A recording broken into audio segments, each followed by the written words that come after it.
Monsieur Laurent Gerbier, qui est donc maître de conférences en philosophie, du département de philosophie du Tours, et aussi au Centre d'études supérieures. Non, j'en parle plus. D'accord. Et qui va venir effectivement nous parler d'un de ses nombreux thèmes de prédilection, ce qu'il en est effectivement de la violence à une époque qui lui est très chère, la Renaissance. Voilà, nous l'écoutons. Je suppose que c'est mon micro. Est-ce que vous m'entendez si j'ai pas de micro? Oui. Parfait, ça m'arrange. Bien, bonjour à toutes et à tous. Je suis absolument désolé de cette petite grossièreté qui me conduit à prendre en route cette journée au lieu d'y avoir assisté depuis le début comme je l'aurais aimé, mais j'étais rue Nationale en train de faire les travaux pratiques de la journée là, à l'instant. Je quitte tout juste la manif. Et comme je l'ai expliqué à Bruno, je tenais vraiment à faire les deux. Parce qu'il me semble qu'il y a, comment dire, une sorte de petite actualité au thème choisi par Bruno. Il ne l'avait probablement pas en tête au moment où il l'a fixé. C'est allé, il vaut mieux dire que ces choses nous échappent tellement dans l'être des investigateurs. Mais ça tombe bien, d'une certaine manière. Alors ça tombe bien parce que ça n'a pas du tout changé le sujet dont j'avais proposé de vous parler pour cette journée. Ça va simplement lui donner une tournure particulière. Je vais en effet parler de quelque chose qui peut sembler extrêmement ancien. Je vais vous parler d'un élément d'histoire de la philosophie politique qui remonte à un peu plus d'un demi-millénaire. Et en temps normal, il serait probablement un peu difficile de vous convaincre que les textes que je vais étudier sont d'une actualité brûlante ou d'un intérêt particulièrement aigu pour nous aujourd'hui. Et alors justement, s'agissant de violence et du sens et de la place que ce concept peut avoir dans notre vie civile quotidienne, je suis très heureux parce que je n'ai pas besoin de vous expliquer pourquoi c'est intéressant, je n'ai pas besoin de vous expliquer pourquoi ça nous concerne, je n'ai pas besoin de vous expliquer pourquoi c'est important. J'ai d'autant moins besoin de vous l'expliquer que le problème dont j'ai voulu m'emparer, en fait, le point de départ de cette communication, c'est un constat que j'ai fait il y a très longtemps déjà, quand je finissais ma thèse, il y a plus de 20 ans de ça, que j'ai vérifié depuis un certain nombre de fois. Il se trouve que j'ai consacré ma thèse à Machiavel, donc à la philosophie politique italienne de la Renaissance, et en lisant des textes de pensée politique italienne de la Renaissance, des textes du XIVe siècle, du XVe siècle, du XVIe siècle, qui sont des textes antérieurs à Machiavel ou contemporains de Machiavel, je me suis aperçu qu'il y avait une expression qui revenait en permanence dans un très grand nombre de ces textes, que ce soit des chroniques historiques, des récits privés, des traités juridiques, des essais philosophiques. Et cette expression qui est figée, et ce qu'on appelle du point de vue linguistique un syntagme figé, il semblerait qu'elle se transmette comme telle, c'est cette expression que vous lisez dans le titre de ma communication, force et violenze, les forces et les violences. C'est ce bloc de mots-là qui apparaît dans tout un tas de traités. Et ce qui m'a intéressé, c'est que cet usage récurrent de l'expression force et violence, qui est au pluriel ici, hein, les forces et les violences, cet usage récurrent de l'idée de force et violence au pluriel, qu'on trouve donc un peu partout dans les cités italiennes de la fin du Moyen-Âge et de la Renaissance, il apparaît dans un contexte qui est très intéressant. En fait, ce qui se passe à cette époque, en Italie du Nord d'abord, mais ensuite ce mouvement va gagner d'autres zones en Europe, en particulier le sud de la France, le couloir du Rhône, et puis exemplairement la Champagne et les Pays-Bas, c'est qu'un certain nombre de villes s'émancipent de la tutelle des autorités féodales, de la tutelle des grandes familles nobiliaires, de la tutelle de l'Empire, et conquièrent pour la première fois, parfois pour la première fois tout court, parfois pour la première fois depuis des siècles, leur autonomie. Autrement dit, elles conquièrent le droit, et elles le conquièrent par la force, très régulièrement les armes à la main, elles conquièrent le droit de s'administrer elles-mêmes. Ce mouvement qu'on a parfois appelé le mouvement de l'autonomie municipale, le mouvement des communes, c'est un mouvement qui commence dans l'Italie du Nord. Il commence essentiellement en Toscane, un peu partout en fait dans la vaste plaine du Pô, c'est-à-dire entre les Alpes et les Apennins. Et à la fin du Moyen-Âge, en fait, cette zone-là, c'est tout simplement un royaume. C'est un royaume qui est contrôlé par l'Empire romain germanique. C'est ce qu'on appelle le royaume d'Italie ou le royaume des Italiens. Toutes ces cités sont donc théoriquement des cités vassales de l'empereur. Et elles ont donc toutes un gouverneur impérial, un représentant de l'Empire qui vient les administrer pour le compte de l'empereur. Simplement, ces cités, de plus en plus, elles ont une vie autonome. D'abord, elles ont de plus en plus une activité artisanale et une activité marchande qui assurent leur autonomie de survie, elles s'enrichissent, tout simplement. On voit donc apparaître ce qu'on appelle déjà en partie à l'époque une classe bourgeoise, mais en fait ça signifie tout simplement à l'époque la classe des gens qui vivent dans les bourgs. La classe des gens qui ne sont pas des paysans au champ, mais dont l'activité est dans les bourgs, dans la ville. Autrement dit, tous ceux qui ne sont pas cultivateurs, mais qui sont artisans, qui sont marchands, qui sont boutiquiers, qui sont commerçants, qui sont banquiers, qui sont herboristes, juristes, médecins, etc., etc. Et dont l'activité se définit plus comme l'activité de la terre, dans les champs, soumise au seigneur. Et justement, à cause peut-être de ce vieux principe qu'un adage médiéval formule ainsi, l'air de la ville rend libre, au fur et à mesure que la population des villes augmente, au fur et à mesure qu'il y a de plus en plus de gens dont l'activité ne dépend plus de la terre, du travail de la terre et de la soumission au Seigneur, ben les esprits changent aussi. Les esprits changent aussi et les gens commencent à vouloir s'administrer eux-mêmes. Et puis c'est compliqué de leur refuser parce que non seulement ils veulent s'administrer eux-mêmes, mais en plus évidemment, pour tenir les livres de compte de sa boutique, pour être banquier, pour être médecin, pour être juriste, pour administrer la cité, il faut savoir lire, il faut savoir écrire. Et donc ces mêmes siècles sont aussi des siècles où on voit progresser l'alphabétisation. C'est aussi pour ça que j'ai autant de sources pour cette période-là. C'est qu'en fait on commence à avoir non seulement des traités qui sont écrits par les savants ou par les nobles, mais on commence à avoir des textes qui sont écrits par les gens du peuple, par les marchands, par les boutiquiers, par les commerçants, par les artisans. On a des livres de contes qui sont aussi des livres de famille, qui sont aussi des récits de la vie quotidienne et de la vie de la cité. Et c'est dans ce contexte-là qu'on commence à voir apparaître, dans ces traités, dans ces chroniques, dans ces journaux, l'expression force et violence. Ça m'intéresse pour cette raison avant tout. Pourquoi cette expression force et violence apparaît dans le contexte de l'autonomie municipale, dans le contexte de l'affirmation des communes? Pourquoi au moment où ces communes prennent leur autonomie, se dégagent de la tutelle impériale, elles se mettent à parler de force et violence? C'est la première question qui m'intéresse. Ça m'intéresse aussi pour une autre raison, c'est qu'on va le voir, ça conduit à redéfinir la conception même de ce qu'on appelle des violences au pluriel, et en particulier le sens que peuvent avoir des violences dans le cadre civil. Alors dans quel sens? Je commence par là avant de vous expliquer par quel texte je voudrais passer. Alors, pour dire les choses très simplement, on sait que la violence est définie du point de vue des sciences naturelles, dès Aristote, comme un mouvement qui s'exerce en sens contraire du mouvement naturel. C'est une force qui est exercée de telle sorte qu'elle s'oppose au mouvement naturel. L'exemple le plus célèbre chez Aristote, abondamment commenté, c'est celui de la pierre qu'on jette en l'air et qui va sans cesse, même si on la jette 1000 fois, retomber vers le sol, parce que le mouvement naturel de la pierre, c'est de retomber vers le sol. Vous pouvez la lancer vers le haut avec toute la force que vous voulez. À un moment ou un autre, ce mouvement-là qui est violent sera contrebalancé par le mouvement naturel. Ça, c'est ce qui se passe pour définir la violence du point de vue de la nature. En revanche, du point de vue de la cité, du point de vue de la loi, du point de vue de la norme, pour reprendre une proposition qui est extrêmement importante dans la pensée des Grecs, entre ce qui est de l'ordre naturel et ce qui est de l'ordre conventionnel. Si on veut regarder ce qui se passe dans l'ordre conventionnel, on va petit à petit voir émerger les conditions d'une pensée tout à fait différente, qui définit la violence dans le cadre civil, qui dit ce que c'est que la violence dans le cadre conventionnel, dans le cadre des règles du vivre ensemble, en gros. Et là, depuis Aristote jusqu'aux grands penseurs du contractualisme moderne, ceux qui font notre propre conception de la République, au fond, Rousseau par exemple, mais on pourrait en citer des tas d'autres, il y a une idée qui émerge petit à petit, et qui est l'idée selon laquelle, au contraire, la violence, je dis les choses de manière très résumée, la violence c'est ce qui relève de la nature avant la cité. La violence c'est cette espèce de force incontrôlée et incontrôlable qui est celle de la nature et qui est d'ailleurs encore la nôtre parce que on est quand même un peu des animaux, on est encore un petit peu des êtres naturels et on est capable de retrouver cette espèce de brutalité animale en nous. Et tout le sens de la vie politique, tout le sens de la vie civile, c'est justement de créer des règles pour expulser la violence, pour la contrôler, pour la limiter. Quand on entre dans le règne de la cité, on renonce à la violence, on se débarrasse de la violence, on n'utilise plus la violence.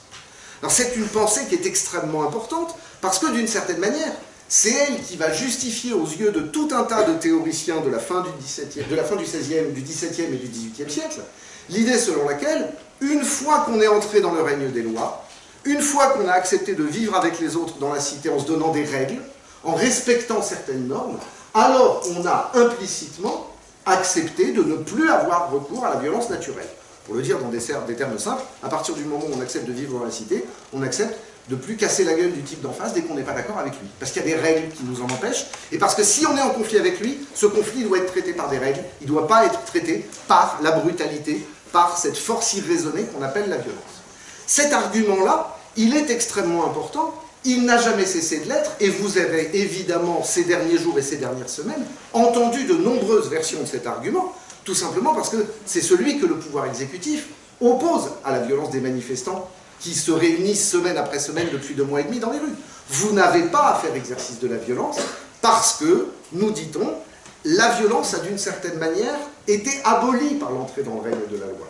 Il y a un mécanisme qui est celui des lois et qui doit s'appliquer jusqu'à son terme, mais ce mécanisme ne peut pas tolérer, ne peut pas supporter la violence. Pourquoi? Parce que nous avons choisi de vivre en cité précisément pour qu'il n'y ait plus cette violence-là. Alors ce que je voudrais faire, c'est tout simplement me tourner vers des textes qui sont ceux des cités italiennes libres, des communes italiennes du XIVe, du XVe et du XVIe siècle, pour essayer de voir si c'est dans ce sens-là qu'elles utilisent le concept de violence. Non. Spoil, non. Évidemment, si j'ai pris ces textes-là, c'est parce que c'est pas du tout ça qu'elles disent. En fait, je vais prendre 1 ou 2 textes. Alors vous allez voir, c'est des trucs de rare bibliothèque, hein, j'assume complètement, des textes poussiéreux que vous n'irez jamais lire si c'était pas moi qui vous les mettais sous le nez, que vous lirez probablement plus jamais après, je vous pardonne. Mais je vais aller les chercher parce qu'en fait, de temps en temps, c'est intéressant de faire de la philosophie sur des textes qui sont d'une énorme puissance conceptuelle, et de temps en temps, c'est intéressant d'aller faire de la philosophie sur des textes qui ne sont pas des textes conceptuels. La philosophie, ça ne sert pas seulement à lire de la philosophie ou à penser de la philosophie. La philosophie, c'est un ensemble d'instruments dont on peut s'emparer pour les emmener travailler dans d'autres territoires. C'est ça que je vais faire. Là. Et donc, je vais l'emmener pour aller travailler dans des territoires qui ne sont pas des territoires a priori philosophiques. Je vais aller regarder ce que dit un chroniqueur de 1340 à Florence quand il raconte les conflits de la cité. Il ne fait pas de la philosophie, lui. Lui, il raconte ce qui s'est passé quand des types se sont battus sur la place du village, littéralement. Et de quoi est-ce qu'on va s'apercevoir? On va s'apercevoir, premièrement, que quand ces gens-là disent violence au pluriel, c'est toujours, systématiquement, et c'est pour ça que c'est intéressant que le syntagme force et violence soit figé, c'est toujours pour désigner la violence exercée par les nobles sur le peuple, par les grands sur le peuple, par les puissants sur les faibles. Toujours. C'est ça pour eux la violence. La violence, c'est pas le fait de transgresser la loi, c'est pas le fait de revenir à la force naturelle, c'est pas le fait d'exercer un mouvement contre nature. Non, non. La violence, c'est ce qui s'exerce quand les puissants agressent les impuissants et que le droit n'y peut rien. Et que rien ne les protège. C'est ça la violence. Et c'est systématiquement dans un contexte dans lequel on nous explique juste après que, comme une violence a été exercée, alors les hommes se sont réunis, ils ont dit ça suffit, ça ne va pas du tout, et ils ont changé de régime. Ils ont changé de régime pour empêcher les puissants d'agresser les moins puissants. Ils ont protégé les faibles des forts. Alors c'est à ça que je vais m'intéresser. Je commence pour m'y intéresser par un texte, le texte que vous avez là. Je ne vais pas le lire en entier, hein. Je vais m'arrêter sur un certain nombre de points, je vous donne juste 2 ou 3 éléments de contexte. On est en 1340, et on a là un des documents les plus intéressants de l'histoire de Florence, parce que c'est une chronique de tout ce qui est arrivé à Florence au XIIIe et au XIVe siècle, qui est écrite par une famille. Là, vous voyez que j'ai mis comme nom Giovanni Villani comme auteur, mais en fait, c'est pas juste ce Villani-là, c'est 3 Villani, le père, le fils, le neveu, qui vont successivement écrire l'histoire de leur cité. Et là, en 1340, dans un moment dans lequel Florence s'apprête à vivre une des pires crises de son histoire, vous avez peut-être déjà entendu parler de cette crise parce qu'elle n'a pas frappé ni seulement Florence, ni seulement l'Italie, mais toute l'Europe. En 1347-1348, toute l'Europe est balayée par la peste noire, qui va tuer entre 50, 60, parfois 70% de la population de chaque région, de chaque ville et de chaque village. C'est juste avant cette catastrophe-là. Et Giovanni Villani, ici, il nous raconte un truc qui s'est passé à la fin du XIIIe siècle. À la fin du XIIIe siècle, dans les années 1280-1290, Florence est une de ces villes qui ont conquis leur autonomie. C'est une ville qui n'est plus soumise à l'empereur. C'est une ville qui, les armes à la main, a obtenu des textes impériaux qui disent « Ok, d'accord, on arrête la guerre, vous avez le droit d'élire vos propres consuls, c'est-à-dire vos propres représentants, vous avez le droit de construire vos propres murailles, d'entretenir votre propre milice, et vous avez le droit de rendre la justice vous-même. » Ok, d'accord. Et donc Florence fait partie de ces villes libres. Il y en a plein dans le nord de l'Italie. Évidemment, ça ne fait pas du tout plaisir à ceux qu'on appelle à l'époque les signori di castello, les seigneurs de château, c'est-à-dire l'aristocratie féodale qui gouvernait la région jusque-là, et qui essaye un peu partout de reprendre la main. Ah, vous avez des institutions municipales et désormais vous élisez vos représentants? Eh bien, le descendant de la dynastie féodale locale, il va se faire élire, et puis un beau matin, on se réveille, et hop, finalement, le pouvoir, il n'est plus électif, il est transmis à ses enfants. Et c'est plus une ville libre, et c'est redevenu une principauté. Florence fait partie des villes qui résistent à ça. Et justement, Villani nous raconte un épisode de cette résistance. Il nous dit, voilà, dans l'année 1292, les citoyens étaient entre eux orgueilleux et envieux, ils se commettaient entre eux de nombreux meurtres, agressions et outrages, et principalement de la part des nobles dits grands et puissants, contre les populaires, les popolari. Ça a l'air d'être une classe, les populaires, ceux du peuple, les gens du peuple. C'est les grands qui exercent des violences sur le peuple. Et pourquoi? Parce que le peuple, comme le dit le texte, les popolani, c'est aussi les impotenti. Les populaires, c'est ceux qui n'ont pas de puissance, c'est ceux qui ne sont pas puissants, c'est les non-puissants. Les puissants profitent de leur puissance pour opprimer les non-puissants. Et ainsi, dans le territoire alentour, comme dans la cité, ils exerçaient force et violence contre les biens d'autrui. Force et violence, voilà, on l'a notre expression. Je la trouve dans 1000 chroniques, je la saisis dans celle-là. Pourquoi? Parce qu'à cette occasion-là, Florence a dit non, stop, ça suffit. Et on sait, l'histoire documente par bien d'autres sources que ce seul texte, qu'en 1292, il y a un certain nombre de gens dans la commune de Florence qui se sont levés, qui ont dit non, ça suffit, et qui ont fait voter des nouvelles lois qu'on a appelées les ordonnances de justice, et qui ont mis fin à ces violences. Alors voilà comment Villamine raconte, 50 ans après. Hein. Il est en train de raconter un truc qui est dans la mémoire familiale. Il est en train de raconter un truc qui équivaut à quelqu'un qui aujourd'hui écrirait la chronique d'un événement d'il y a 50 ans. La chronique de mai 68, la chronique du choc pétrolier. C'est pas plus vieux que ça dans sa tête. Hein. Et il nous dit, pour cette raison, parce qu'il y avait ces forces et violences, certains bons hommes marchands et artisans de Florence, voilà, c'est ça le peuple qui a pris en main sa propre administration, hein, qui voulaient vivre, et bien vivre, réfléchirent à apporter un remède et un soulagement à cette épidémie, et parmi eux, il y avait un vaillant homme, antique et noble populaire, hein, c'est étonnant, un noble populaire, un homme du peuple, mais issu d'une famille noble, on va en savoir plus tout à l'heure, et riche et puissant, qui avait nom Giano della Bella, du quartier de San Martino. Alors c'est très important de savoir qu'il est du quartier de San Martino, parce qu'à l'époque, les institutions municipales, elles élisent des représentants du peuple par quartier et par métier. Donc on sait de quel quartier il est l'élu, en fait. Avec le soutien et le conseil d'autres sages et puissants populaires. Ah oui, en fait, dans les populaires, il y en a qui sont puissants, il y en a qui sont sages. Il y a une sorte de nouvelle élite populaire qui est en train d'émerger. Et eux, ils disent non, ça suffit. Et ordonnant à Florence un arbitrage pour corriger les statuts et nos lois, ainsi que de toute antiquité il était coutume de faire pour nos institutions, on ordonna des lois et des statuts forts et graves contre les grands et les puissants, qui exerçaient forces et violences, on rappelle la même expression, contre les populaires. Et on désira que l'on retrouve ainsi les principes de la commune, et l'on appela ces lois ordonnances de justice. Les ordonnances de justice, elles font quelque chose d'extrêmement brutal. D'une part, elles interdisent aux descendants des familles aristocratiques de siéger dans les conseils. D'autre part, elle considère que quand un noble a exercé la force ou la violence contre un populaire, et d'autres textes nous disent très clairement que force et violence, ça désigne des meurtres, des agressions et des outrages. Hein, on l'a vu au début. Meurtre et agression, on voit ce que c'est. Hein, on est en Italie. Il fait chaud, tout le monde a soif, on se retrouve au bord de la fontaine, il y a un mot de trop, il y a un regard de travers. Ils n'ont pas de doudoune, ils n'ont pas de casquette, mais vous pouvez vous représenter comment ça dérape ce truc-là. Hein. La question, elle est vite répondue. Et ça finit à l'épée, parce que, si vous voulez, ils sont chauds, mais ils ont des épées. Donc ça finit mal. Mais outrage, ça veut dire quoi? Outrage, c'est un des sens les plus constants du mot violence dans ces textes. C'est le viol des femmes. Ça veut dire que la manière dont les nobles exercent les violences, ça consiste à agresser des gens dans la rue, à les tuer s'ils se défendent et à violer leurs femmes. Et c'est ça qui n'est pas puni. À partir des ordonnances de justice, il y a une règle qui dit, si un noble est accusé de ce genre de choses par la voie populaire, ça suffit à le traîner en justice, et s'il est condamné, tous ses proches parents ont la même condamnation que lui. Compris? Et là, à partir de ce moment-là, on retrouve les raisons de la commune, nous dit le texte. On revient au principe de la commune. Il s'agit, et le texte le dit, et d'autres textes le disent, il s'agit de casser les familles nobles, de casser les familles puissantes, de casser les familles les plus riches et les plus aristocratiques, parce que c'est ça les conditions du vivre ensemble. Autrement dit, les conditions du vivre ensemble, c'est pas on a des règles dont on laisse la violence au vestiaire. Les conditions du vivre ensemble, c'est qu'à l'intérieur de la cité, il y a des violences qui demeurent. Ces violences, c'est celles des puissants sur les non-puissants, et c'est elles qu'il faut corriger par des lois, par des règles et par des statuts très durs. C'est très intéressant sur le concept même de violence, parce que ça nous dit que pour ces premiers républicains italiens du XIVe siècle, violence dans le cadre civil, c'est pas en dehors du cadre civil. Violence dans le cadre civil, c'est le nom de l'exercice irraisonné de la force, brutal, quand il est appliqué du haut vers le bas, pas du bas vers le haut. Il y a 10 000 descriptions de la façon dont les populaires résistent à la violence. On n'utilise jamais le mot violence pour les décrire. C'est autre chose. C'est parfois de la rage, c'est parfois de la colère, c'est parfois de la fureur. Il ne s'agit pas de dire que c'est bien. Il y a des tas de textes, par exemple chez Machiavel, dans lesquels on nous dit « Ah non, quand ils se mettent en colère, c'est des animaux, le peuple. Hein. Attention, ils déchirent les gens. » Ils déchirent les gens, c'est pas une métaphore. Ils les prennent, ils les déchirent, sur des petits bouts. Et même un cas dans lequel ils les mangent. Tellement ils sont en colère. Bien montrer comment ils ne sont pas contents. Alors, au passage, un niveau de violence intolérable. C'est quand le peuple est tellement pas content qu'il prend les riches et il les mange.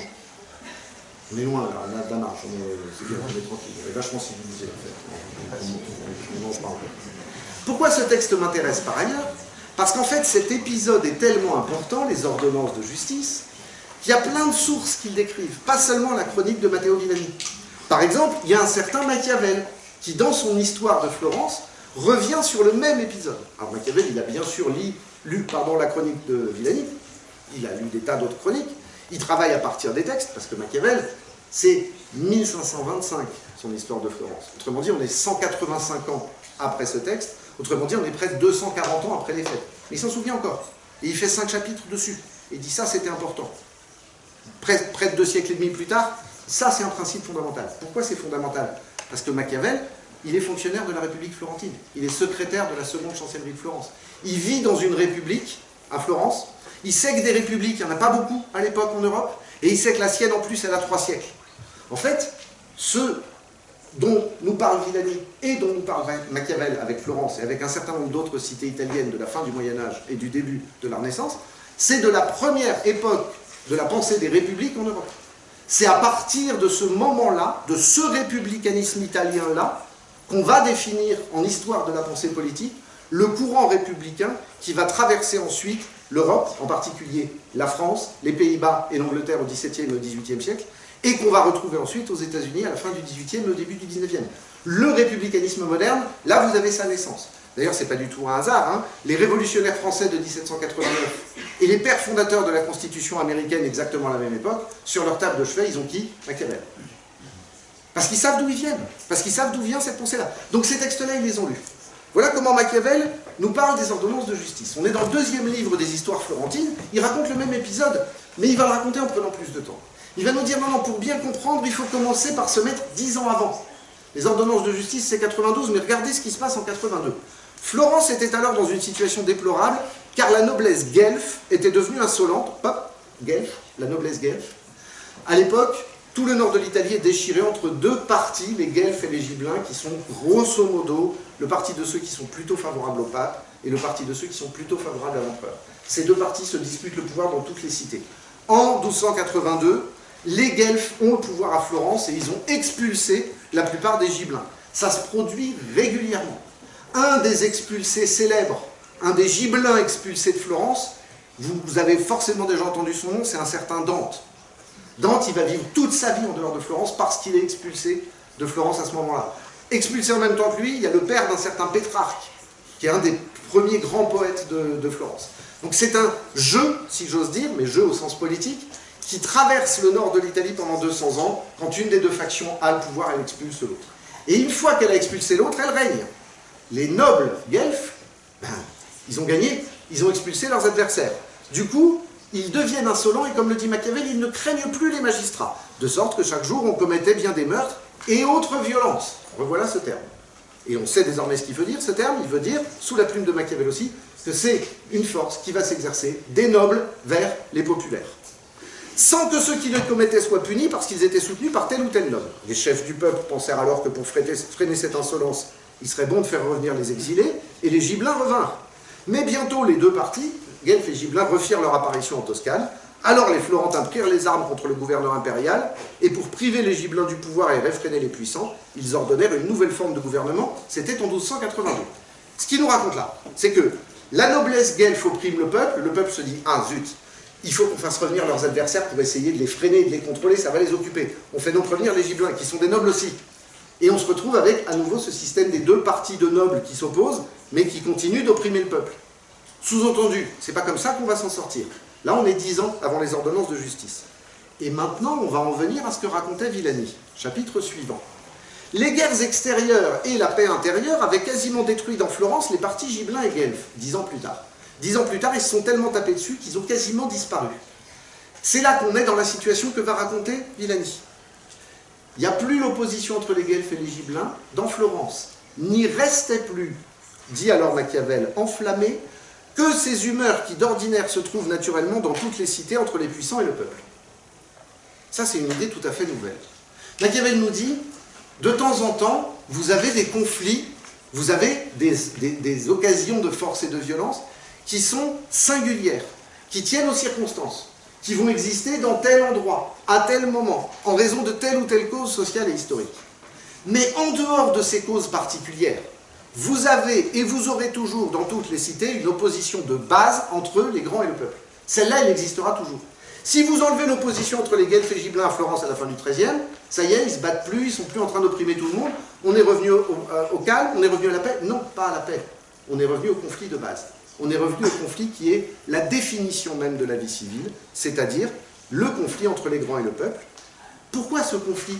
Machiavel, dans un autre texte célèbre, Le Prince, revient sur ce conflit et il dit il est dans toutes les cités à toutes les époques. Pourquoi? Parce que le peuple voulant vivre selon les lois et les puissants leur commander, il n'est pas possible qu'ils s'accordent. Bon. Je garde ça dans un coin de la tête, je vais y revenir en conclusion tout de suite. En attendant, je continue. Machiavel explique, ben oui, tant que la peur des Gibelins l'emportait, évidemment, cette opposition-là ne se montrait pas, mais à partir du moment où les Gibelins disparaissent, où il n'y a plus d'opposition entre Guelfes et Gibelins, cette opposition qui est l'opposition fondamentale surgit. Et alors là, du coup, ben, chaque jour, il y a un populaire qui est agressé, et les lois et les magistrats ne suffisent pas à le venger, parce qu'ils ont des copains, ils utilisent leur réseau, ils utilisent leurs appuis, et ils s'opposent même aux lois et aux magistrats. Qu'est-ce qu'on fait? Et bien là, on va retrouver le récit de Villani, chapitre suivant. Les populaires ne savent pas quel parti prendre. Voilà notre Giano della Bella, le même que tout à l'heure, citoyen d'ascendance très noble, mais amoureux de la liberté de la cité. Ah tiens, il y a des républicains qui viennent de chez les nobles. Car ce n'est pas du tout une question de sang. On n'est pas obligé de rester dans le groupe dans lequel on est né. En fait, les gens décident ce qu'ils veulent faire politiquement. Donc il y a même des aristocrates qui prennent le parti du peuple. C'est le cas de Giano della Bella. Et lui, il encourage le chef des arts à réformer la cité, et sur son conseil, il donne un certain nombre de directions, que le gonfalonier, qui est le chef de la cité, siège avec les prieurs et qu'il ait 4000 hommes sous ses ordres. Machiavel, il a été ordonnateur de la milice à Florence, donc réprimer les nobles, c'est pas abstrait, hein. Il a 4000 hommes, voilà, pour ça. Et de plus, on interdit à tous les nobles de siéger parmi les seigneurs, on soumet tous les parents d'un coupable à la même peine, c'est là ce que je vous expliquais tout à l'heure. Alors on a le même épisode hein, que chez Villani, avec les mêmes mots, la violence c'est ça, mais il est un peu plus explicite. Alors je voudrais conclure sur 2 points. Premier point, il y a donc cette idée selon laquelle la violence, c'est une force qui s'exerce systématiquement des grands vers les petits, des forts vers les faibles, des puissants vers les non-puissants, des riches vers les pauvres. Et la vie civile, ça consiste à contrôler cette violence-là. Pas la violence du peuple, cette violence-là. Il y a une vie civile à partir du moment où on est capable de contrôler la violence des forts. Il y a une vie civile à partir du moment où on est capable de contrôler la violence des puissants. La question de la vie civile, c'est pas comment on va faire pour contrôler les passions déraisonnables de la foule. La vie civile, c'est pas la question de savoir comment on va faire pour contrôler ces animaux que sont la populace. La vie civile commence quand on sait contrôler les forts. Symétrique de cette proposition, quand on ne sait plus comment contrôler les forts, on n'est plus dans une vie civile, on n'est plus dans une république. C'est ça que nous dit Machiavel. Et il n'est pas le seul à nous le dire.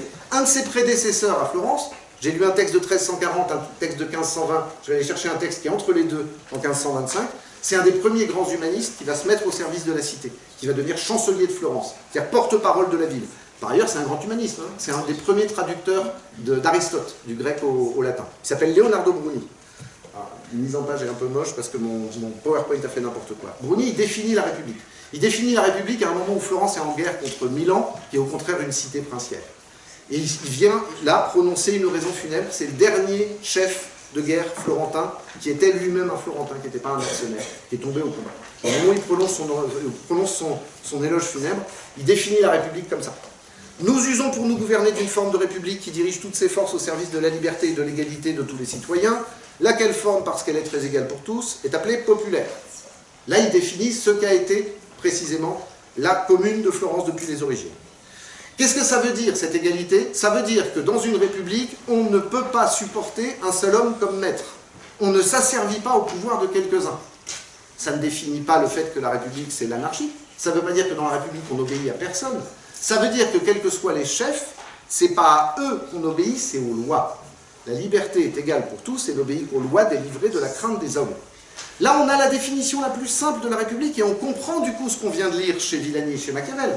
Il y a République à partir du moment où ceux qui exercent le pouvoir l'exercent au nom des lois et où les lois sont plus fortes qu'eux. À partir du moment où ils sont plus contrôlés par les lois, à partir du moment où il y a des hommes qui sont au-dessus des lois, qui estiment que comme ils font la loi, ils peuvent la faire comme ils veulent et à leur intérêt, à ce moment-là, on n'est plus dans une république.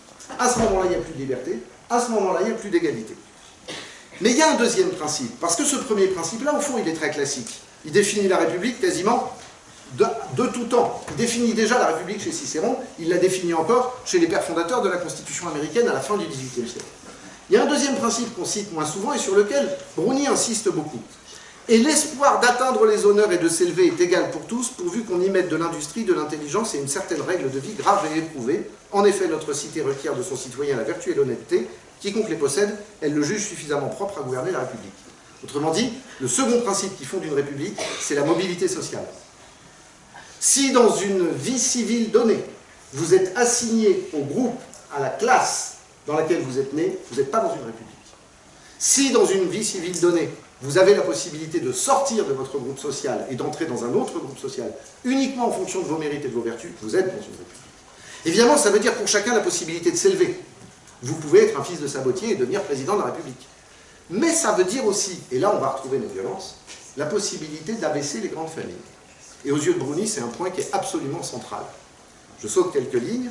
La République est si vivement l'orgueil et l'arrogance des puissants qu'elle a imposé des lois plus nombreuses et plus dures à ce genre d'hommes qu'à toute autre matière, si bien que les orgueilleux domptés et pour ainsi dire liés des chaînes de diamants des lois, elle les a enfin forcés à abaisser leur col et à s'humilier parmi nos communs. De sorte que le passage des plus grandes familles vers la plèbe est désormais considéré comme un bienfait. Une république, c'est un système qui organise le fait qu'on abaisse l'orgueil des grandes familles pour les faire rentrer dans le commun. Comment est-ce qu'on fait ça concrètement d'ailleurs? Parce que Bruni le dit un peu plus loin, c'est des gens qui ont tous fait du droit. Machiavel le dit aussi. On le fait au moyen d'un outil fondamental qui s'appelle la fiscalité. Et en particulier la fiscalité sur les héritages. Parce que si la vertu ne s'hérite pas, alors l'argent ne doit pas s'hériter non plus. Et donc, il doit y avoir une fiscalité très lourde sur les plus riches et les plus puissants pour les empêcher de transmettre leur fortune, parce que s'ils transmettent leur fortune, il n'y a plus d'égalité. Et donc il faut organiser la mobilité sociale dans les deux sens. Il faut permettre aux pauvres de s'élever, et il faut empêcher les riches de s'enfermer dans leur richesse. Et pour ça, il faut remettre le compteur à zéro à chaque nouvelle génération. Ça, c'est intéressant. Parce que ça nous permet de dire les dispositifs qui permettent de soutenir une république sont des dispositifs qui sont construits sur l'expérience concrète de la violence, c'est-à-dire du fait que si on ne contrôle pas par les lois les riches et les puissants, alors systématiquement, ils vont chercher à abuser de leur puissance. Alors pourquoi ça? Ben ça, c'est le deuxième point, celui sur lequel je vais conclure. Pourquoi nous dit-on que, dans l'expérience de tous ces Italiens du XIIIe, du XIVe, du XVe et du XVIe siècle, si vous laissez subsister dans la cité des puissants, des grands, des riches, des aristocrates, des nobles qui ne sont pas contrôlés, ils vont utiliser leur force, leur puissance de manière violente. D'abord parce qu'ils le vivent tous pendant 400 ans. C'est un premier argument. Et ensuite, pour une autre raison, une raison que Machiavel va être le premier à formuler, et c'est sur cette formulation machiavélienne que je voudrais finir. Alors cette fois, je vais aller chercher le principe dans les deux autres grands traités de Machiavel. À l'instant, j'ai cité son Histoire de Florence. Il écrit deux autres grands traités, Le Prince, qui est probablement le plus connu, et puis un énorme livre qui est probablement le plus intéressant de ces livres politiques, un commentaire sur l'histoire romaine de Tite-Live, les discours sur Tite-Live, qui en fait, à travers un commentaire de l'histoire romaine, c'est un traité de politique contemporaine. Je commence par citer Le Prince, parce qu'on va y retrouver exactement la même thèse que j'ai rencontrée tout à l'heure dans les histoires. Cette thèse qui dit, dans toutes les cités, il y a toujours eu deux grands partis qui se sont opposés, il y a toujours eu deux grands principes qui se sont opposés, deux grandes factions, les grands et le peuple.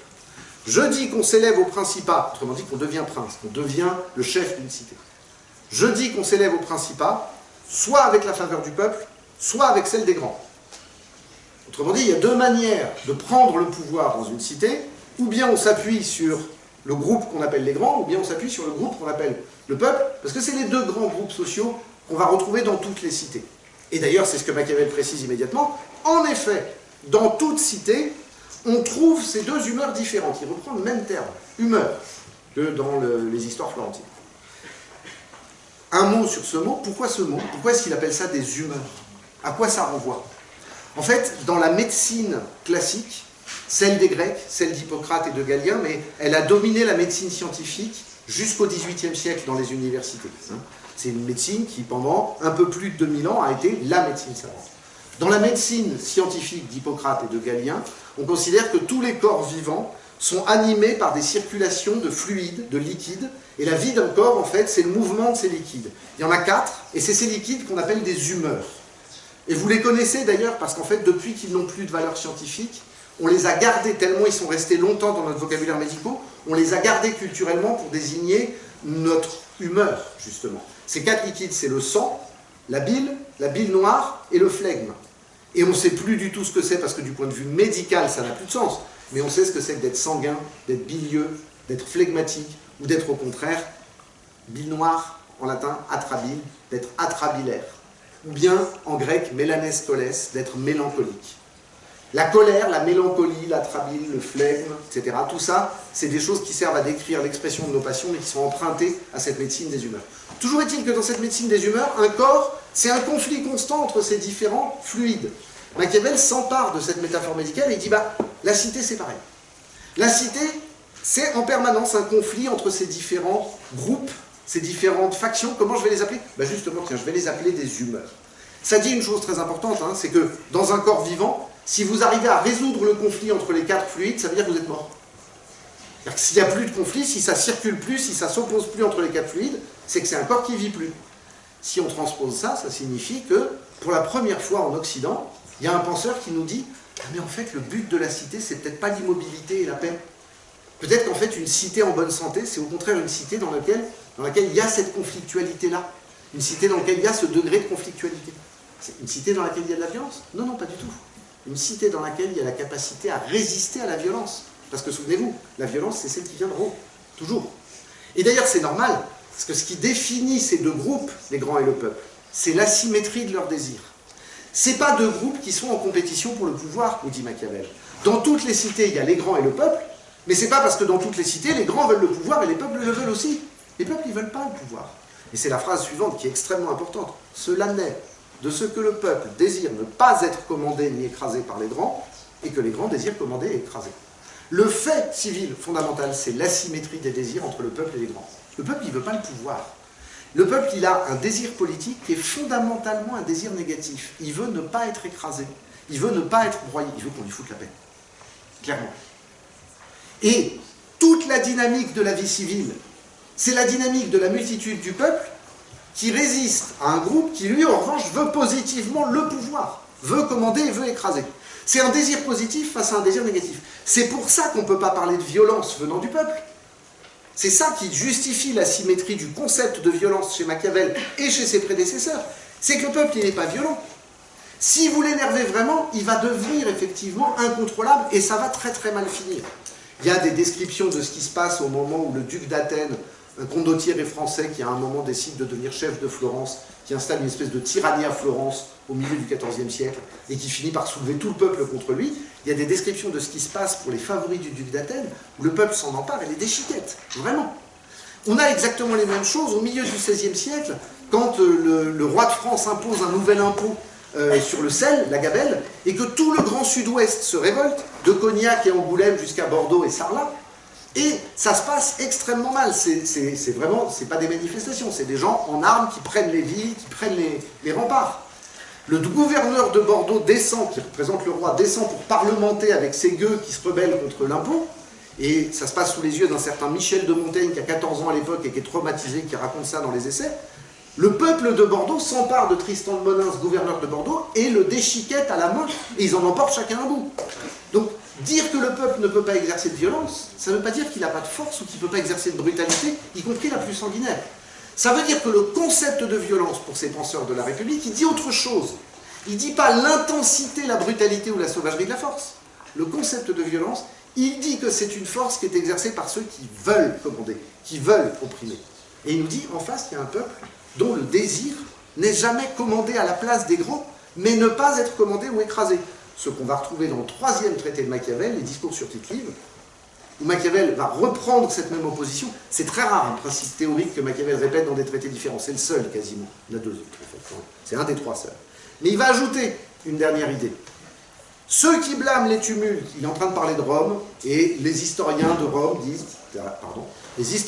disent en gros, Rome est tombée parce que Rome connaissait des conflits, des différends, des discordes permanentes entre le Sénat et la plèbe. C'est l'opposition entre le Sénat et la plèbe, c'est-à-dire les grands et le peuple, c'est-à-dire les puissants et les faibles, qui a mené Rome à sa perte, et donc la République est tombée, a été remplacée par un empire. Merci César. Et Machiavel dit non, les historiens se trompent. C'est pas ça qui a provoqué la chute de Rome. Ceux qui blâment les tumultes de Rome ne voient pas comment dans toute République se trouvent ces deux humeurs diverses, on reconnaît le même principe, hein, celle du peuple et celle des grands. Et là, il ne va pas reparler des désirs asymétriques, il va ajouter une précision fondamentale, et comment toutes les lois que l'on fait en faveur de la liberté naissent de leur désunion. Donc Machiavel, c'est celui qui réfléchit à ce concept de violence qui traverse la pensée politique républicaine italienne du XIVe siècle au XVIe siècle et qui dit d'accord, j'ai compris. La violence, c'est ce qui est exercé par les grands sur le peuple, parce que cette coupure-là, elle apparaît dans toutes les cités. Et les grands, c'est ceux qui veulent commander et opprimer, le peuple, c'est celui qui ne veut pas l'être. Et comme le désir fondamental du peuple est un désir négatif, arrêtez de faire ça, ne faites pas ça, retirez cette... Non, arrêtez de faire ça, voilà, on va rester sur ces fondamentaux du XIVe siècle. Eh bien, on ne peut parler de violence que dans un cas. C'est celui de la violence descendante, c'est celui de la violence des puissants, c'est celui de la violence des riches. Et il ajoute ce principe, cette division est dans toutes les cités à cause de l'asymétrie des désirs, et il faut qu'elle soit dans toutes les cités. Il ne faut pas y mettre fin, il ne faut pas empêcher cette conflictualité, parce que toutes les lois qu'on fait en faveur de la liberté naissent de cette désunion. Autrement dit, c'est un des premiers penseurs à avancer cette idée selon laquelle le conflit, la discorde, ne sont pas une maladie des républiques, mais au contraire le nom même de leur vie. Ne sont pas la pathologie dont il faudrait débarrasser la vie civile pour qu'elle soit enfin apaisée, mais au contraire ce qui fait qu'une république est possible. Une république n'est possible qu'au nom de cette conflictualité-là. Pas la conflictualité de la violence descendante, celle-là elle existera toujours, c'est-à-dire qu'il y aura toujours un groupe de puissants, de forts et de riches qui voudront opprimer. Non, une république existe tant qu'il existe ce désir négatif de se soustraire à cette violence, de la contrôler par des lois, d'y résister, et qu'on fasse contre elle des lois en faveur de la liberté. Merci de votre attention.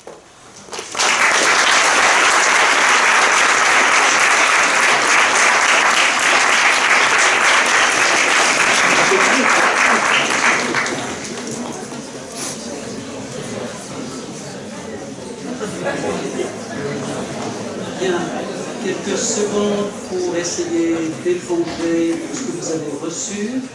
Et c'était massif, et c'était violent, je ne sais pas. C'était en tout cas très riche, si on peut se méfier de cette appellation.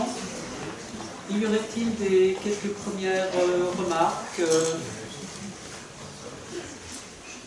Vous disiez que la violence, c'est ce que inflige les grands vers le peuple, mais comment est-ce qu'ils appellent ce que inflige le peuple vers les grands? Alors, il n'y a pas, contrairement à violence, il n'y a pas un mot unique, il y a des tas de mots.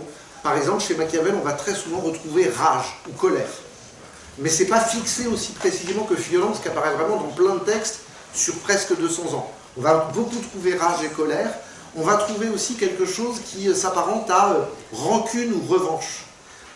Mais c'est lié aussi à un contexte dans lequel Machiavel travaille beaucoup, il n'est pas le seul. Certains des chroniqueurs insistent aussi là-dessus. Je n'ai pas voulu le faire parce que ça nous aurait entraîné trop loin.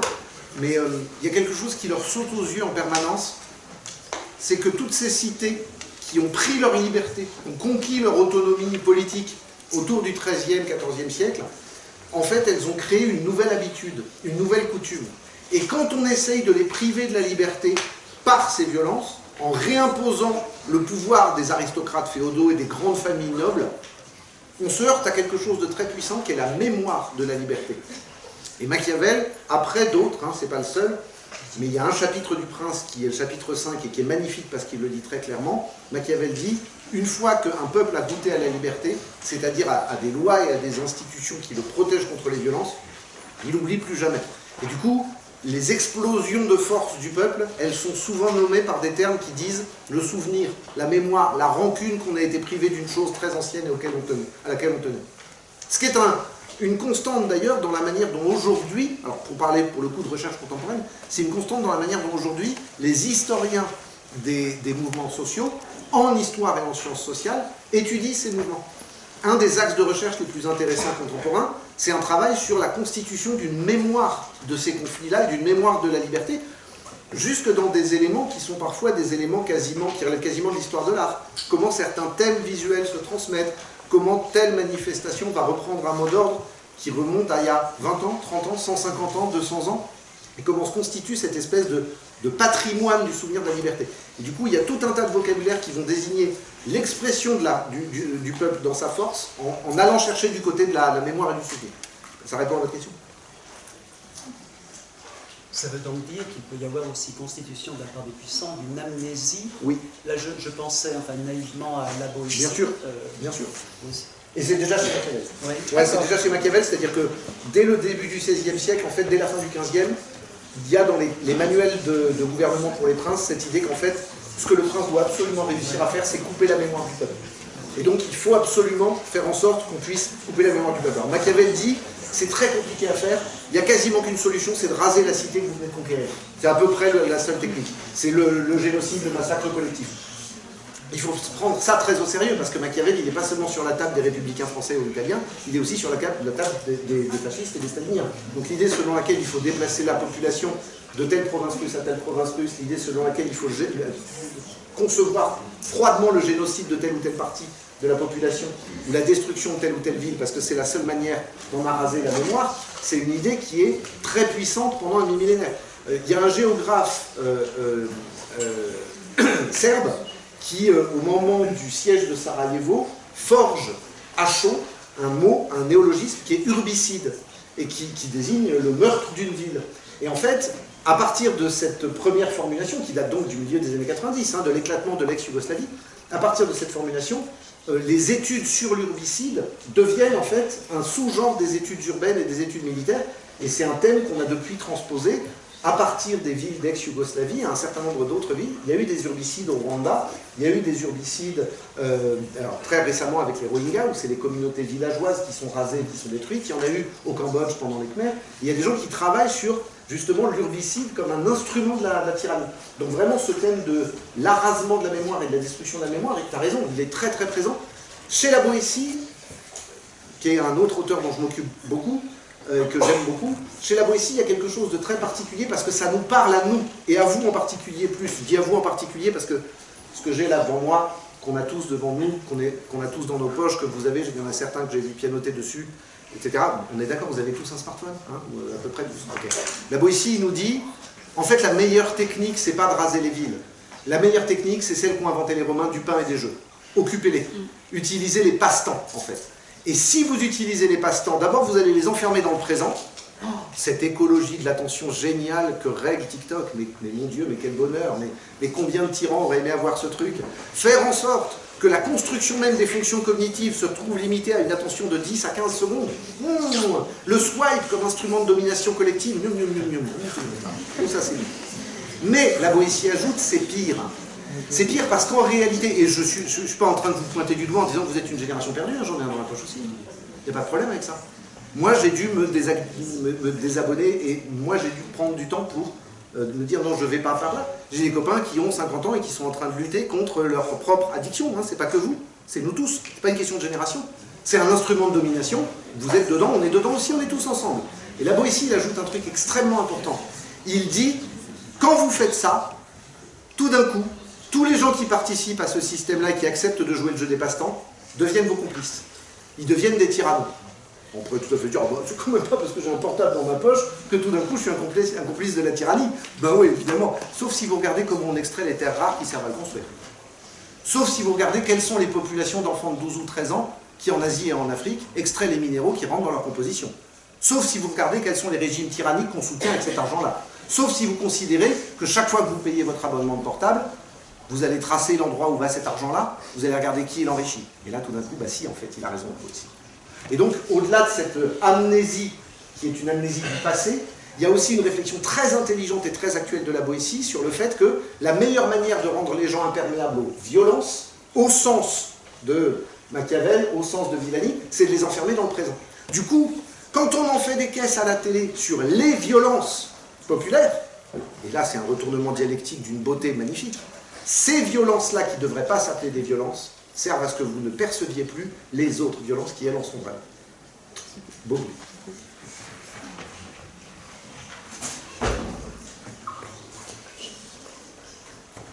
Est-ce qu'on peut donc parler de démocratie pour les cités Non, non, pas du tout. Non, non, c'est pour ça que j'ai bien fait attention à ne parler que de République, et c'est une très bonne question. On a souvent tendance à plaquer l'un sur l'autre, mais non, pour qu'il y ait une démocratie, il faut un certain nombre de principes, et en particulier l'idée que c'est au peuple qu'on va donner le pouvoir. En fait, ces républiques-là sont fondamentalement des oligarchies. C'est les nobles et puissants populaires, les sages et puissants populaires qui vont de fait assurer le gouvernement de la cité, mais ce n'est pas le peuple. Et ce n'est pas le peuple, non seulement parce que, exactement comme c'est le cas à Athènes, il y a un certain nombre de catégories qui sont exclues du peuple, les femmes, les mineurs, les métèques, c'est-à-dire tous ceux qui ne sont pas des citoyens de la cité. On a des statuts un petit peu semblables dans les communes, en particulier pour exclure les mineurs, les femmes et les étrangers, mais aussi parce qu'il y a quelque chose qui est puissamment censitaire dans la manière dont on va accéder aux magistratures. C'est-à-dire que, en fait, comme le dit Bruni, n'importe qui peut s'élever, mais dans les faits, tout le monde ne va pas s'élever. Et donc on va continuer à avoir une stratification sociale très forte, et c'est seulement les plus hauts de cette sphère de la bourgeoisie qui vont accéder au pouvoir. C'est d'ailleurs pour ça que quand on va trouver au XIXe siècle des traités politiques sur l'émancipation, ils ne vont pas être dirigés contre les nobles, ils vont être dirigés contre la bourgeoisie, parce que c'est elle qui a pris le pouvoir. Donc non, ce n'est pas des démocraties. Et c'est même intéressant, historiquement, qu'on puisse regarder l'évolution du concept de république en la détachant de celle de démocratie. Parce que ça nous met à nous les idées au clair sur les références qu'on se donne et qu'on se fait. Aller chercher une histoire de la démocratie et se dire démocrate, c'est pas tout à fait aller lire les mêmes textes, ni revendiquer les mêmes valeurs, qu'aller chercher une histoire du républicanisme et se dire républicain. C'est parfaitement compatible. Moi, par exemple, je me définis comme les deux, mais c'est pas la même chose. Quand on entend beaucoup aujourd'hui dire « Attention, la démocratie légale, c'est une chose, la démocratie institutionnelle, c'est une chose, mais il y a aussi la démocratie sociale », j'ai toujours tendance à dire « Oui, mais en fait, c'est même pas vraiment de démocratie qu'il s'agit là. Il y a une république, en fait. Et république suffit à dire qu'on a besoin justement de cette égalité sociale. » Est-ce qu'on peut calquer ce concept de violence que vous avez évoqué, vous avez des pourvois de cette hiérarchie sur le plus basse Alors c'est une des questions que je me suis longtemps posée, c'est-à-dire est-ce que quand cette bourgeoisie du 12e, du 13e ou du 14e va commencer à s'installer au pouvoir, est-ce qu'on va voir, au fond, une espèce de substitution des élites? Et en fait, non seulement oui, mais en direct. C'est-à-dire qu'on se rend compte quand on lit les textes, et d'ailleurs on pourrait reprendre le premier, celui de Villani, et on verrait que la catégorie populaire, elle bouge dans le texte. On voit qu'en fait, les observateurs, les chroniqueurs, les contemporains, ils sont parfaitement capables de voir que la catégorie du peuple n'est pas homogène, la catégorie des grands n'est pas homogène. Elles sont fonctionnelles, mais elles bougent en permanence. Et donc, dans le peuple, il y a des couches. Et si la couche la plus haute finit par arriver au pouvoir, ben on va la combattre comme si c'était les grands. Et c'est ça qui est intéressant dans l'idée de république, c'est qu'en fait, une république, c'est une chose temporelle. C'est une chose qui bouge dans le temps. Ce n'est pas des catégories figées et éternitaires du tout. Vous avez dit que ça se passe en direct, ces changements-là, mais est-ce que ceux qui énoncent la nécessité de combattre ces violences, ils gardent la même rigueur quand ce sera d'autres classes qui vont commencer à être dominantes? Quand c'est une nouvelle classe, ouais. Ça dépend s'ils y appartiennent ou pas. Ouais. S'ils y appartiennent, bizarrement, non. Exemple, Bruni. Je citais Bruni tout à l'heure, Leonardo Bruni, traducteur d'Aristote, grand humaniste, chancelier de Florence. Bruni, il est né à Arezzo, dans une petite commune vassale de Florence. Il est fils de la moyenne, voire petite bourgeoisie. Son père est notaire, et c'est vraiment pas une famille très riche. Et il va s'élever, à force d'intelligence et d'études, jusqu'aux plus hautes responsabilités. Et donc, de ce point de vue-là, c'est ce qu'on appelle il fait partie du groupe des uomini nuovi, les hommes nouveaux. Exactement comme Cicéron, 1500 ans plus tôt, à Rome. Un type qui se fait à la force du poignet et de l'intelligence parce que sa classe sociale, c'est pas la bonne quand il est né, et il est monté dans les étages. Et il prononce cette défense de la République. Oui, mais en même temps, quand on regarde le catasto, c'est-à-dire l'impôt de Florence, on s'aperçoit qu'il a eu des stratégies matrimoniales pour marier ses filles aux plus grands bourgeois de la cité, et au moment où le catasto est établi, 10 ans avant ce texte, 4 ans, c'est 1427, ouais, 4 ans avant ce texte, c'est la 3e fortune de Florence. Et du coup, quand ces bourgeois-là vont commencer à prendre le pouvoir, il va tout sauter. Alors, lui, il est vraiment honnête parce que, en fait, on est en 1427 et 7 ans plus tard, il y a une famille qui va réussir à s'imposer sur tous les autres qui s'appelle les Médicis. Et eux, en fait, ils vont prendre le pouvoir à Florence, mais l'ancêtre de la famille, Cosimo, comme l'ancien, il va dire à ses fils, on ne touche pas aux institutions. On règne, mais on règne en n'affichant pas trop notre argent et en gardant toutes les institutions de la République. On contrôle la moindre élection, on contrôle le moindre officier, mais on garde la coquille de la République parce que sinon, ils ont 250 ans de républicanisme dans les pattes, ils vont nous tuer.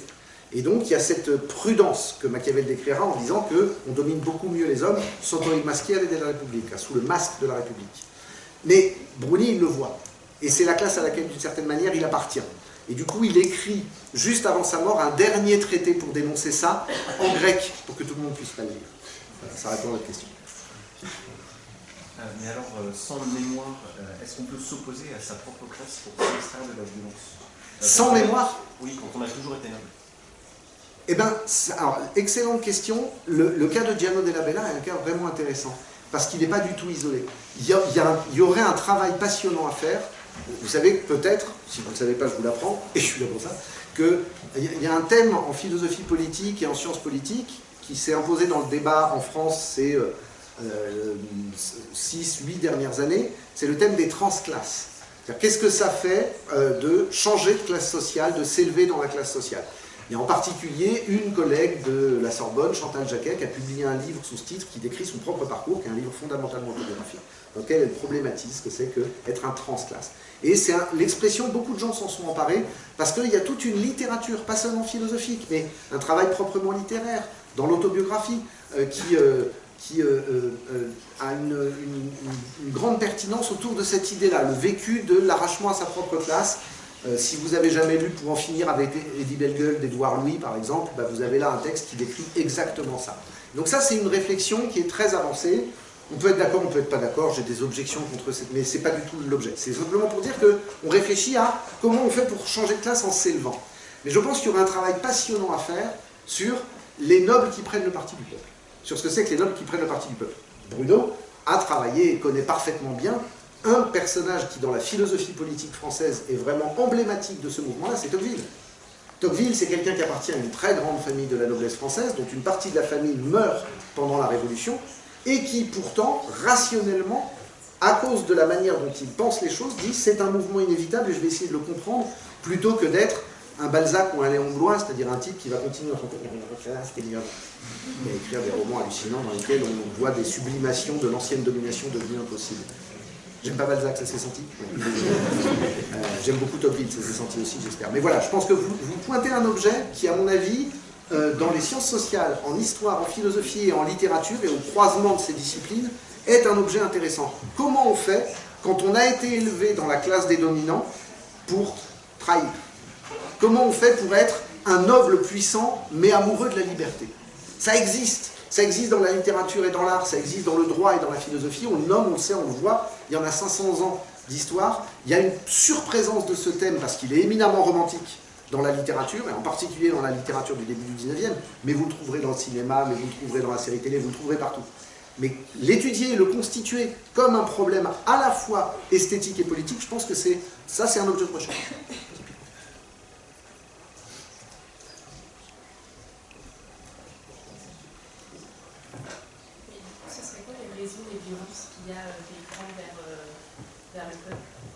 Ah, si on suit Machiavel, c'est extrêmement simple. Prenez des gens, donnez-leur le pouvoir, expliquez-leur qu'ils l'ont toujours eu, qu'il leur revient de droit et par nature, et vous n'avez rien besoin de faire de plus pour que ces violences s'exercent.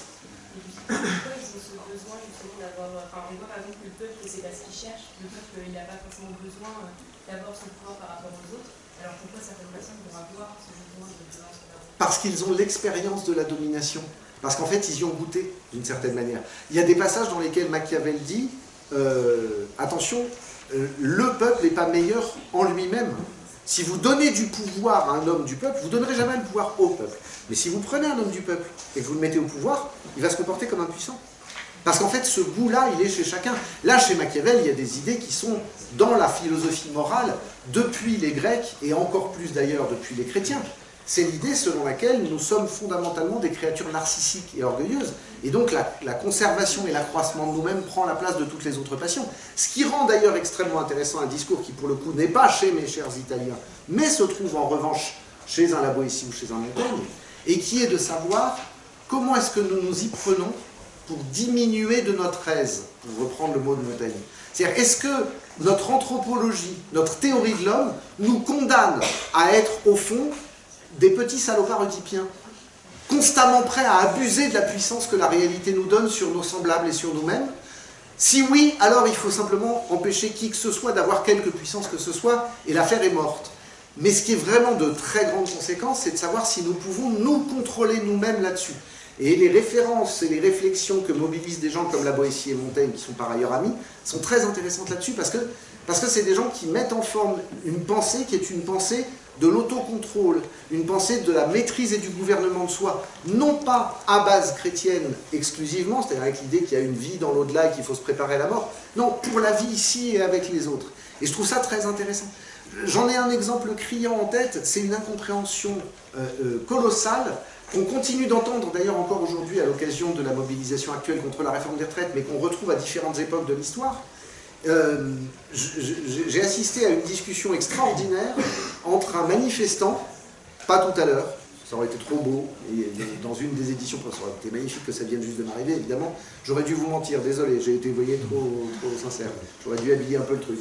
Non, c'était il y a quelques semaines, entre un commerçant sur le pas de sa porte et un manifestant, et ils se connaissaient.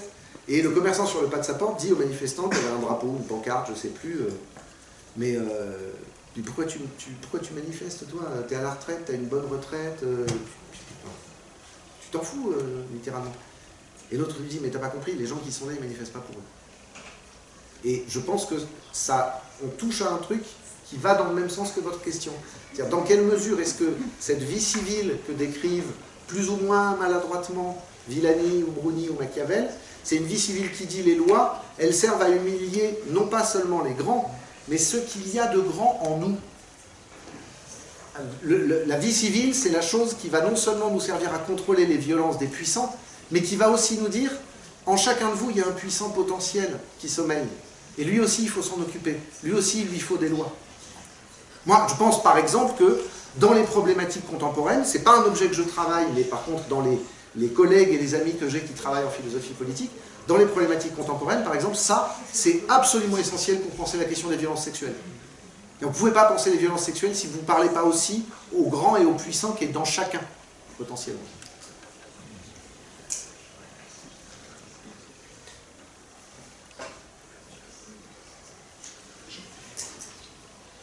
J'aurais une question d'intravilaire à poser.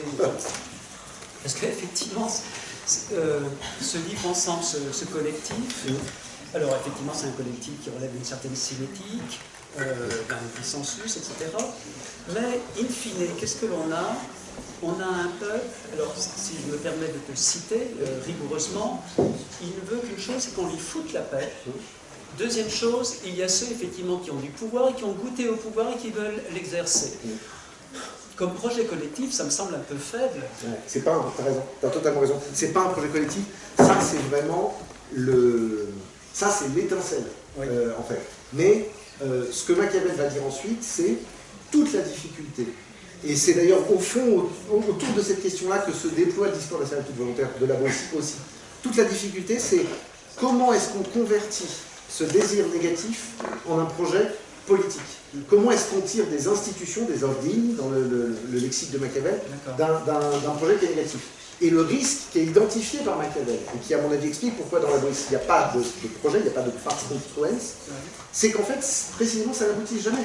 C'est-à-dire que le peuple se contente de résister à ce qu'il opprime, mais il ne parvient jamais à franchir la bascule qui transforme cette résistance, on pourrait presque dire instinctive ou spontanée chez Machiavel, en une structure politique. C'est pour ça que les passages de Villani ou de Bruni, de Machiavel et de quelques autres qui disent « Et alors à ce moment-là, les bons hommes marchands de Florence se réunirent, et à ce moment-là, les sages et les puissants, dire qu'il fallait prendre des mesures, dire qu'il fallait voter des lois », sont des passages que je trouve passionnants, parce que c'est des passages dans lesquels le sujet collectif n'est plus tout à fait le même.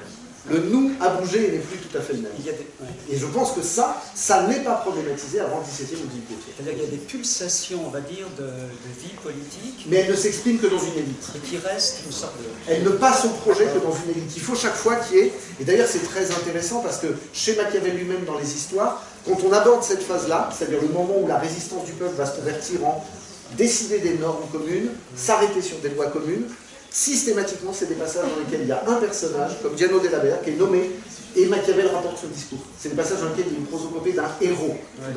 Il réhéroïse le moment de l'invention sociale. Et ça ouvre une autre question que je trouve passionnante, qui est comment est-ce qu'on fabrique des héros collectifs? Comment est-ce qu'on fabrique des acteurs collectifs? C'est-à-dire comment est-ce qu'on passe à ce que tu disais, un vrai projet d'existence commune. Mais cette réflexion sur les véritables expériences communes et les subjectivités communes, moi, je ne les vois pas émerger avant l'époque suivante du républicanisme, 17e, 18e. Oui. Et là, Hannah Arendt aurait quelque chose à nous dire. Oui, et puis, et de façon plus générale encore, un certain nombre de juristes qui sont contemporains de Arendt sur les expériences des Pays-Bas, sur les expériences de la Discussiekultur, etc., etc. Parce que là, pour le coup, on va se mettre à agiter d'autres discussions autour de la discussion, si j'ose dire, autour d'Habermas, autour de Arendt, autour de la question de savoir ce que c'est que l'expérience de cette communauté. Il y a une dernière petite chose qui a traversé ton propos, c'était effectivement cette histoire du rapport, et Dieu sait que nous sommes habitués à la bouillie des plateaux de télévision aujourd'hui, entre république et démocratie. Alors effectivement, la république telle que tu l'exposes magistralement, c'est une façon effectivement de gérer ces mouvements, mais à un moment donné, il s'agit effectivement, comme tu l'as dit, de contrôler les élections. Et on voit bien qu'aujourd'hui, effectivement, lorsqu'on essaie d'établir une distance, un écart clair et net entre la démocratie et la République, ça va se jouer là. C'est-à-dire comment effectivement court-circuiter cette reconstitution interne des oligarchies en faisant fi effectivement du vote au profit éventuellement du tirage au sort. Il y a Cartlech qui l'évoque très bien. On sait, enfin j'en parlais avec des élèves, qu'on discute beaucoup effectivement de la défense du jury criminel, où on tire effectivement des jurés au sort pour court-circuiter des oligarchies, effectivement, qui gangréneraient la pratique juridique. Parce qu'en Grèce, quand on est chez les auteurs classiques, qu'est-ce que c'est que la démocratie? La démocratie se distingue des oligarchies. Comment est-ce qu'on va faire fi des oligarchies? Justement, les oligarchies, elles veulent le vote. Les démocraties, ce qu'elles veulent, c'est le tirage au sort ou les rotations, effectivement, des magistratures. C'est tellement vrai que quand Cône de Médicis prend le pouvoir au début du XVe, il dit on ne touche pas au vote. Oui, on contrôle les listes électorales, on ne touche pas au vote. C'est un élément crucial. Il y en a un autre qui est très intéressant et qui permet de se souvenir facilement de la différence entre démocratie et république. Pendant très longtemps, la pensée politique consiste à se demander combien il y a de régimes politiques, et la réponse, c'est une question qui est celle de la quantité du gouvernement. S'il y en a un, on va appeler ça la monarchie, parce qu'on n'a aucune imagination, voilà, monarché, le pouvoir d'un seul. S'il y en a plusieurs, on va dire oligarchie, parce que ça veut dire le pouvoir d'un petit groupe, et si c'est tout le monde, on va dire la démocratie. Et puis ensuite, on va pouvoir introduire des subtilités, on va dire qu'il y a des formes corrompues ou pas corrompues, on va dire monarchie, c'est la forme pure, et tyrannie, c'est la forme corrompue. L'oligarchie, c'est la forme générique, mais il y a une forme où c'est le pouvoir des meilleurs, c'est l'aristocratie, il y a une forme où c'est le pouvoir des riches, c'est la plutocratie. On va faire des subdivisions, mais en gros, c'est une question qui est celle de la quantité du pouvoir. C'est une question qui dit, la clé dans un mode de vivre ensemble, c'est combien sont au pouvoir. La théorie de la République, qui est une théorie qui est plutôt formulée par les latins que par les grecs, et donc par des gens qui sont des juristes avant tout, c'est une théorie qui dit non, le principe il n'est pas là. Quelle que soit la quantité des gouvernants, la vraie question à se poser, c'est pas combien il y en a, c'est est-ce qu'ils sont soumis aux lois ou pas. Et s'ils sont soumis aux lois, alors vous avez une république. Ce qui permet à Machiavel d'appeler république des principats. Machiavel, il regarde la France et la Grande-Bretagne, ils disent pareil. C'est pareil, c'est la même chose. Ou bien les deux sont corrompus de la même manière, mais en tout cas, c'est une royauté d'un côté, c'est une démocratie de l'autre, on s'en fout, c'est deux républiques. Et d'ailleurs, ces deux républiques, il y a un contemporain de Machiavel, il est même un peu antérieur, qui est un des premiers juristes anglais, et qui dit le propre de la monarchie anglaise, et on est en 1485, on est il y a plus de 500 ans, et qui dit le propre de la monarchie anglaise doit être et restera le fait que c'est une monarchie dans laquelle le roi lui-même est soumis aux lois. Alors ça ne plaît pas du tout au roi de l'époque ni à ses successeurs, mais ça définit les cadres de la monarchie anglaise pour très longtemps. Aux yeux de ce juriste-là, comme aux yeux de Machiavel, ça fait de cette monarchie-là une république. Et donc là, on a vraiment deux critères différents pour classer d'un côté les régimes politiques et de l'autre, ce qui pourrait quasiment s'appeler les modes éthiques du vivre ensemble. S'il n'y a pas d'autres remarques ou questions, je vous propose 2 séquences d'applaudissements. La première...